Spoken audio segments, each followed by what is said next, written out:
اعوذ باللہ من الشیطان الرجیم بسم اللہ الرحمن الرحیم۔ آج میرا موضوع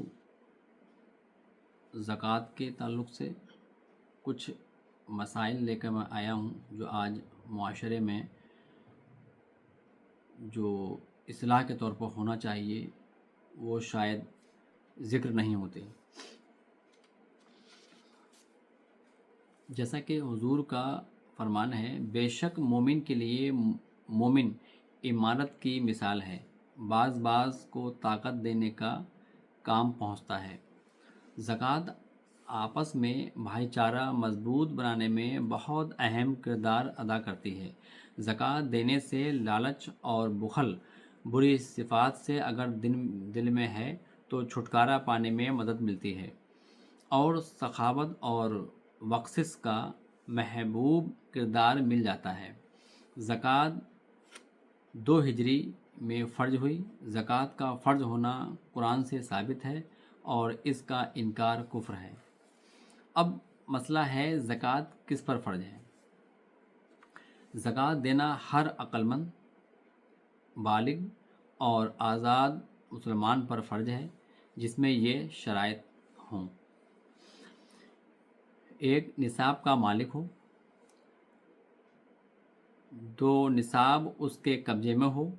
نمبر 3 نصاب اس کے حاجت اصلیہ یعنی ضروریات زندگی سے زائد، نمبر 4 نصاب دائن سے فارغ ہو یعنی اس پر ایسا قرضہ نہ ہو جس کا مطالبہ بندوں کی جانب سے ہو کہ اگر وہ قرضہ ادا کرے تو اس کا نصاب باقی نہ رہے، نمبر 5 نصاب پر 1 سال گزر جائے۔ اب یہ تو ذکر رہا زکوٰۃ فرض ہونے اور دینے والے کا، لیکن معاشرے میں ظاہر مالک نصاب تمام ایسے ہیں جس کا ذکر آج میں کر رہا ہوں۔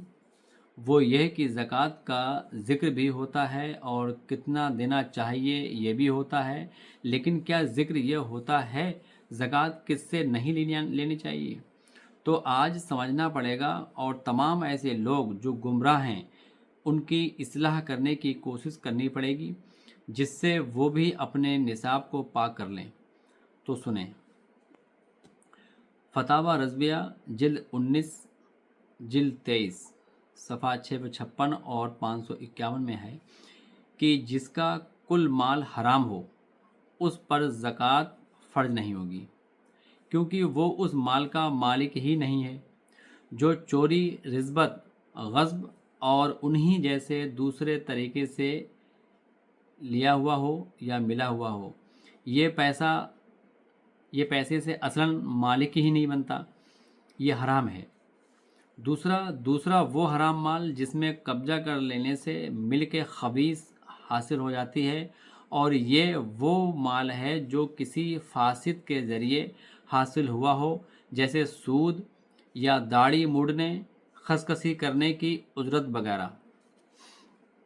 اب ہمیں اپنے گمراہ بھائیوں کا اصلاح یہ کرنا ہے کہ قرآن اور حدیث سے یہ ثابت ہے کہ زکوٰۃ کا انکار کفر ہے، اور زکوٰۃ دینے سے ہمارا دل اور مال پاک ہو جاتا ہے۔ تو سوال یہ ہے کہ حرام مال سے نجات کا طریقہ کیا ہے؟ کیونکہ آج معاشرے میں بہت سے ایسے ظاہر افراد ہیں جو میں محسوس کرتا ہوں کہ پیسہ کافی ہے ان کے پاس، اس سے ظاہری مال کے نصاب بنتا ہے، لیکن وہ پیسہ اگر حرام طریقے سے ہے تو وہ حرام کا پیسہ جو ہے وہ زکوٰۃ اس پہ بنتی نہیں، کیونکہ وہ اصل مالک ہی نہیں ہے۔ جب نہیں بنتی ہے اور وہ حرام کا پیسہ جو ہے، بنیاد یہ بھی سمجھنا ضروری ہے کہ زکوٰۃ کا سلسلہ کیوں ہے، طریقہ کیوں ہے، پیسہ کہاں لگایا جاتا ہے۔ تو حرام کا پیسہ جب وہ خود ہی حرام کے پیسے کا مالک نہیں بن سکتا تو کسی کو بنا سکتا ہے وہ؟ تو اب اس کی 2 صورتیں ہیں کہ حرام مال کو ہم جو ہے نجات کیسے پائیں، اس کو پاک کیسے کریں اور آگے زندگی ہم کیسے کاٹیں۔ اب ان کی 2 صورتیں ہیں۔ جو حرام مال چوری، رشوت وغیرہ کا ہے، وہ اس کا فرض ہے کہ جس کا ہے اسی کو لوٹا دیا جائے، وہ نہ رہا تو وارثوں کو دے، اور ان کا بھی پتہ نہ چلے تو بلا نیت ثواب فقیر پر خیرات کر دے، مطلب بلا نیت ثواب خیرات کر دے۔ وہ یہ نہ کرے کہ وہ میں زکوٰۃ دے رہا ہوں یا کوئی نیت نہ کرے، باقی تو مالک اللہ ہے کہ آپ کی نیت کے حساب سے وہ کیا فیصلہ کرتا ہے۔ دوسرا طریقہ، وہ حرام مال جس میں قبضہ کر لینے سے مل کے خبیث حاصل ہو جاتی ہے، جیسے سود، داڑھی موڑنے کی اجرت، تو اس کو مالک یا وارث ہی کو لوٹانا فرض نہیں، فقیر کو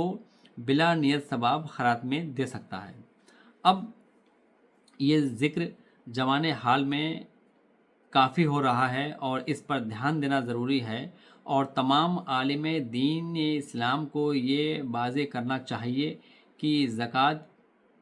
کیا ہے اور فرض کیوں ہوئی، اور اس پیسے کو کہاں لگانا افضل ہے، اور اصل مقصد کیا تھا اور کیا ہے، اور دینے والے کو بھی پاک کرنے کی بشارت دی ہے۔ تو حرام مال زکوٰۃ دینے سے کیا پاک ہوگا، یا حرام کمانے کا طریقہ روکنے کی اصلاح ضروری ہے یا نہیں؟ آج ہمارے بھائیوں میں پیشے ور فقیر بھی بہت ہو گئے ہیں اور غلط طریقے سے کمائی کرنے والے بھی بہت ہیں۔ اللہ سے دعا ہے برے کاموں سے توبہ کی جائے، جو برا مال حرام طریقے سے کمایا ہوا ہے اس کو ان طریقوں سے دیں کہ جس کا مال ہے، جس سے لیا ہے، جس سے قبضہ کیا ہے، جس سے چھینا ہے، جس کی چوری کی ہے، یا سود کا پیسہ ہے یا رشوت کا پیسہ ہے، جو بیان میں نے کیا،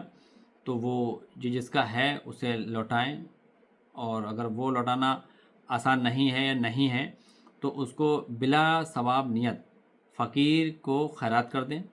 اور آگے اللہ سے توبہ کرتے ہوئے اپنی زندگی کو آسان بنائیں، اور دعا کریں کہ سیرت نبی صلی اللہ تعالیٰ علیہ وسلم پر چلنے کی پوری کوشش کریں، اور اللہ سے دعا میں بھی کروں اور آپ بھی کریں کہ اللہ تعالیٰ ہمیں اپنے محبوب نبی کریم صلی اللہ تعالیٰ علیہ وسلم کے سیرت پہ چلنے کی توفیق دے، اور ہمیں قرآن اور حدیث کا مطالعہ کر کر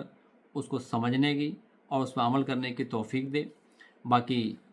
برے کاموں سے توبہ کریں۔ آج کا میرا یہی ذکر ہے۔ آگے زکوٰۃ کے تعلق سے میں کس کو دینا ضروری ہے اور زکوٰۃ افضل پہلے کسے دی جائے اور کہاں دینا چاہیے، اور جو آج ہمارے معاشرے میں جو فقیروں کی تعداد، پیشے ور فقیروں کی تعداد جو بڑھتی جا رہی ہے زکوٰۃ کے ہوتے ہوئے، جبکہ ہمارے دین اسلام میں زکوٰۃ فرض کیوں ہوئی، بنیادی چیز سمجھنے کی یہ ضرورت ہے، اور اس کے باوجود بھی فقیر کی تعداد بڑھتی جا رہی ہے، تو یہ ہمارے لیے بہت شرم کی بات ہے۔ ہم تمام جگہ پیسہ ایسا نہ دیں، بلکہ ہم اصل جو مستحق ہیں ان کو تلاش کر کر ان کو ہم مالک بنائیں، اور ایسا مالک بنائیں کہ اگلے سال کو وہ خود زکوٰۃ دیں، تو زکوٰۃ کا مقصد پورا ہوگا۔ خالی زکوٰۃ رمضان کے مہینے میں اکٹھا کرا اور جہاں تہاں اکٹھی ہو رہی ہیں اور دی جا رہی ہیں، ان سے کوئی فائدہ نہیں نکل رہا ہے۔ زکوٰۃ کا اصلی مقصد یہی ہے کہ جو اس کے مستحق ہیں، جو غریب ہیں، جو ضرورت مند ہیں، جو مجبور ہیں، ان کو مالک بنائیں، اور ان کی ضرورتوں کو انجام دیتے ہوئے اصلاح کر دیں کہ وہ اپنے بچوں کو اور خود جو ہے اپنے نفع سے کھلائیں اور کھائیں، اور سال گزرنے پر اور میری اور آپ کی دعاؤں کے ساتھ وہ بھی اس لائق بنیں کہ اگلے سال کو وہ بھی جو ہے دوسروں کو زکوٰۃ دیں اور دوسروں کو مالک بنائیں۔ تو زکوٰۃ کا مقصد پورا ہو رہا ہے۔ خالی زکوٰۃ بھی اکٹھی ہوتی جا رہی ہے، زمانہ گزرتا جا رہا ہے، فقیر بڑھتے جا رہے ہیں۔ ہمیں تو یہی فکر ہے کہ تمام زکوٰۃ کا سلسلہ، قرآن کا حکم، حدیث کا حکم، حضور کی منشا سب ظاہر ہے، اس کے باوجود کا زکوٰۃ کا اصل طریقے سے عمل ہی نہیں ہو رہا ہے، ورنہ فقیروں کی تعداد کیوں بڑھے؟ تو اس پہ غور کرنے کی بات ہے۔ السلام علیکم۔